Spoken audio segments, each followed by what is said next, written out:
Welcome to the Deep Dive. Today we're embarking on a really fascinating journey through some key art movements, late 19th, early 20th century. That's right. We're talking Impressionism, Post-Impressionism, then Expressionism, and finally, Surrealism. Big ones. And we're going to try and unpack them, get to the heart of what they were about. Exactly. Our mission, you could say, is to pull out the really important nuggets from these, well, revolutionary styles. We want to help you grasp their goals, their techniques, which were often groundbreaking, and, how they all kind of pave the way for modern art. Yeah, hopefully giving you some aha moments along the way. It's amazing how art shifted from just capturing reality to expressing these really deep inner worlds. It really is. So where should we start? Impressionism. Let's do it. Impressionism, Mm-hmm. capturing the fleeting moment. Okay, so set the scene for us. Late 19th century France. Right. Big changes happening. Industrial Revolution is in full swing. Paris is the cultural hub of Europe. And the dominant art style is realism, very detailed, very accurate depictions of life. But some young artists weren't having it. Not entirely. In 1874, this group, they called themselves the Anonymous Society of Painters, Sculptors, Printmakers, etc. They put on their own show in Paris. Which was a big deal, right? Going against the official salon. A huge deal. The Salon, run by the Académie des Beaux-Arts, the Academy, basically dictated what was considered good art. So this was real rebellion. Artists like Monet, Degas, Pissarro. Yep.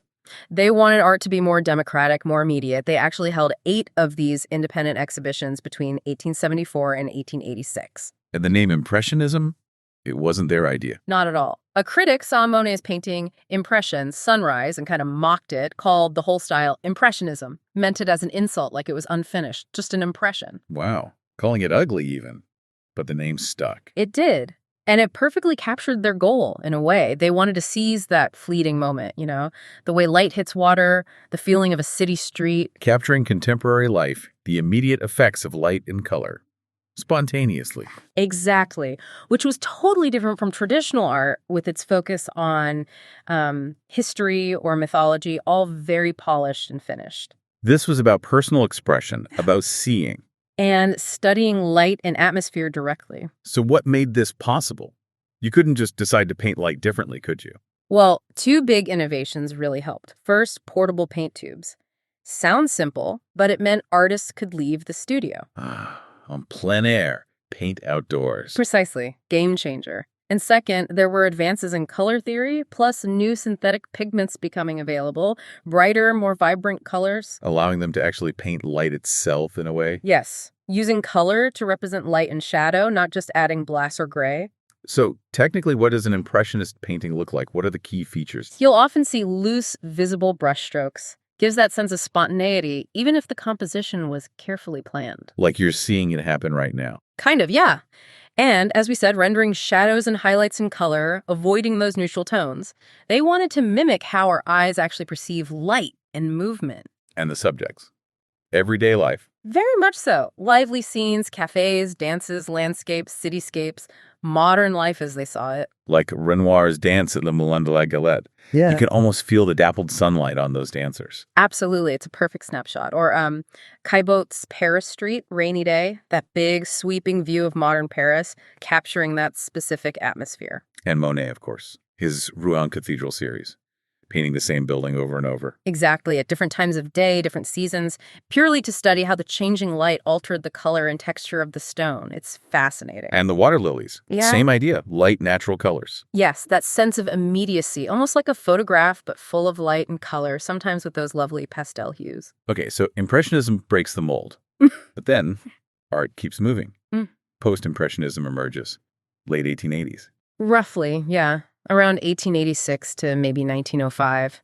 And you're right, while Impressionism was revolutionary, some artists felt, well, maybe it was a bit superficial, focused too much just on observation. They wanted something more. Something deeper. Emotion, symbolism. They wanted to move beyond just capturing the surface, to express inner feelings, intellectual ideas. Think Van Gogh, Cézanne, Gauguin, Seurat. Were they a tight-knit group like the Impressionists sort of were? Not really. Many knew each other, exchanged ideas, sure. But they didn't see themselves as one unified movement. Post-Impressionism is more about what they came after and reacted against, rather than a shared style. Interesting. So how do they differ? Let's start with color. Impressionists chased natural light. post-impressionists? They took color way beyond natural observation. For them, color became symbolic, expressive. It could convey mood, emotion, meaning in a way that wasn't tied to reality. Using color to show how they felt about something, not just how it looked. Exactly. Look at Van Gogh's Starry Night. Those swirling blues, intense yellows. They're not realistic, are they? But they evoke such powerful feelings. Wonder, turmoil, spirituality. Right. Or Gauguin in Tahiti. His colors in say, "When will you marry?" They feel so saturated, almost dreamlike, telling a story, not just painting a scene. Precisely. It's about conveying an inner experience or narrative through color, not just depicting nature accurately. So the motivation shifted. Impressionists capture the impression of a moment. While post-impressionists wanted to use color and form to communicate the emotion of the scene, to make the viewer feel it too. Van Gogh's The Night Cafe is a great example, isn't it? Those clashing reds and greens. Deliberately jarring. He wanted it to feel uncomfortable, to express, as he put it, the terrible passions of humanity, capturing the atmosphere of that specific, maybe desperate place. It really makes you think about art's purpose reflecting reality versus evoking an inner state. Absolutely. And they weren't just playing with color. They simplified forms, used bolder compositions, they brought back structure, symbolism, even hinting at abstraction. Like Cézanne, breaking things down into geometric shapes. Exactly. He was trying to find a sense of solidity, permanence, underneath the fleeting surface, reducing things to cylinders, spheres, cones, giving structure back to painting. And Seurat with his dots. Pointillism. Right. In works like A Sunday on La Grande Jatte, thousands of tiny dots of color that your eye mixes optically when you stand back. Very scientific, very structured, but also visually unique. So post-impressionism really broadened the scope of art. Hugely. It laid the groundwork for so much that came next: Cubism, Fauvism. It really kickstarted modern art as we think of it. Okay, let's move into the 20th century. Expressionism. This feels like another sharp turn. It really was, emerging in Germany around 1905, and it was, in many ways, a direct reaction against Impressionism. How so? The peaceful scenes didn't fit the times. Kind of. Think about it, early 20th century Germany. Rapid industrialization, urbanization, new technologies, a growing sense of anxiety, alienation. The calm, pleasant scenes of Impressionism felt, well, disconnected from that reality. So Expressionism was about expressing that inner turmoil. Very much so. It's often described as more than just a movement. It's a style, an attitude even.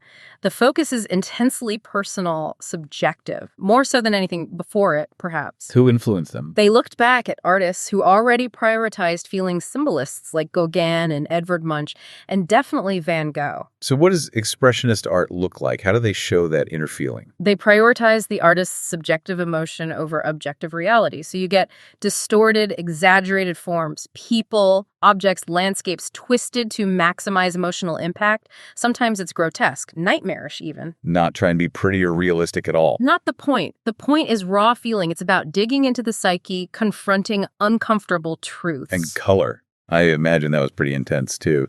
Oh yeah, intense, non-naturalistic colors, chosen purely for expressive power. Often jarring, dark, maybe clashing, definitely not realistic. And the brushwork. Still loose like the Impressionists. Vigorous, rapid, sometimes thick layers of paint. That's called impasto.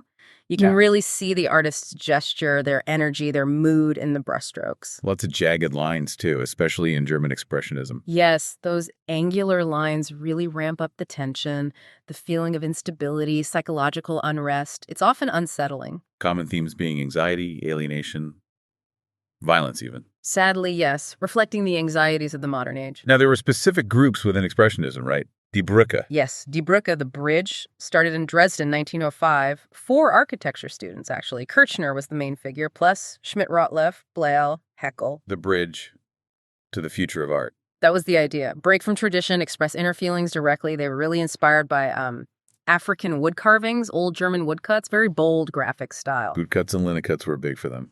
Yeah, those techniques lent themselves to the strong, jagged lines they favored. Kirchner's manifesto basically said, if you paint what drives you, directly and authentically, you're one of us. They all worked together for a while. About 6 years, then the group dissolved in 1913. And the other main group, the Blaue Reiter. The Blue Rider, formed in Munich, 1911, led by Wassily Kandinsky and Franz Marc, named after a Kandinsky painting. How are they different from Die Brücke? A bit less formally organized, maybe more spiritual in focus. Kandinsky and Mark published the Blue Rider Almanac in 1912. It was this collection showing expressive art from all kinds of cultures and times, arguing for this universal spiritual quality in art, regardless of style. But also short-lived. Very. World War I broke them up. Tragically, both Mark and another member, August Mack, were killed in the war. Such a loss. Outside these groups, we have icons like Edvard Munch. The Scream has to be the ultimate expressionist image. Absolutely captures that raw existential anguish, the distorted figure, the blood-red sky, pure emotion. And Kandinsky pushing towards abstraction. He's key, using color and form to evoke sound, emotion, spiritual states, rather than depicting objects. Look at his composition 7, pure energy and color. There were also Austrian expressionists, like Egon Schiele. Yes, Schiele's work is incredibly intense, often quite raw, psychologically probing, known for his many, often nude self-portraits exploring vulnerability. But the movement started to fade in the 20s. Yeah, the initial post-war angst and rebellion maybe lessened a bit, but the real end, especially in Germany, came with the Nazis. Right, 1933, they labeled it degenerate art. Entartete Kunst. Anything modern, anything by Jewish artists, communists, anything that didn't fit their narrow nationalistic view, Expressionism was a prime target. They seized thousands of works, artists forced into exile. Hundreds of thousands. Many artists fled. Kirchner, tragically, took his own life after being forbidden to create. A devastating blow to culture. But the influence didn't die. It resurfaced later. Definitely. Think abstract expressionism in the U.S. after World War II, Pollock, Rothko, very much about raw emotion and gesture. And neo-expressionism in the late 70s, looking back directly at German expressionism, artists like Baselitz, Basquiat. And it went beyond painting, too. Oh, yeah. Literature, architecture with its weird shapes, music, Schoenberg exploring dissonance and emotion, and film. German expressionist cinema in the 1910s and 20s. Using things like the Dutch angle, that tilted shot. Exactly, to create unease, tension, hugely influential on later film styles like film noir, and you can see echoes in directors like Tim Burton even today. Okay, our final stop, Surrealism. Tapping into dreams and the unconscious. This feels like a response to trauma, too. Very much so. It emerges in Europe right after World War I, a time of immense trauma, loss, disillusionment. Artists were searching for ways to cope, to escape, maybe, the grim reality. And they looked inward, to the subconscious. Precisely. The movement officially kicks off in Paris, 1924, led by the writer André Breton. And the big influence was Freud. Huge. Sigmund Freud's ideas about the subconscious, dream interpretation, they were revolutionary. Breton had studied medicine and was fascinated by psychoanalysis. He used Freud's theories as the basis for Surrealism's philosophy. Defining it as pure psychic automatism. What does that mean? Basically, expressing thought without any conscious control. No reason, no morality, no aesthetic concerns. Just letting the subconscious speak directly. Tapping into your true, hidden nature. So, surreal literally means dreamlike, bizarre. Unreal, yeah. The goal was to merge dream and reality into a kind of super reality, a surreality. To shock, surprise, challenge norms, celebrate weird, wild ideas. How did they try to access this subconscious stuff? Any specific techniques? A key one was automatism, like automatic writing or drawing, letting your hand move freely across the page or canvas without planning. Like improvisation, but visual, letting instinct take over. Exactly. Pushing the conscious mind aside. Another big one was juxtaposition, putting completely unrelated things together in unexpected ways. Like Dolly's lobster telephone? Perfect example. Or putting fur on a teacup. It creates this visual shock, can be funny or deeply unsettling. They often used found objects, everyday things, altered slightly. Making sculptures from these found objects was called assemblage. And just painting dreams directly. Definitely. Translating those weird, illogical, symbolic scenes from dreams onto canvas, following the logic of the unconscious, not the waking world. And Dali had his own method, the paranoid critical method. Yes. Dali being Dali. He claimed he could induce paranoid or hallucinatory states in himself to access irrational images and ideas for his paintings. A very unique process. Speaking of Dali, impossible to talk surrealism without him. The persistence of memory. Those melting clocks. Instantly recognizable. The clocks, the ants suggesting decay. It's dreamlike, unsettling, full of symbolism. He was such a character, too. The ego, the mustache. Oh, yeah. Famously said things like, the difference between a madman and me is that I am not mad, or I don't do drugs, I am drugs.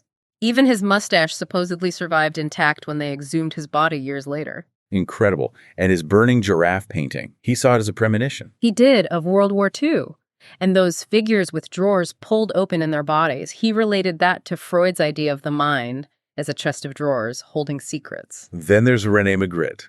More about the ideas, maybe, the treachery of images. Very much so. His painting of a pipe that says, "This is not a pipe, ceci n'est pas une pipe." It forces you to think about representation versus reality. An image isn't the thing itself. Clever. And his painting Golconda, with all the men raining down.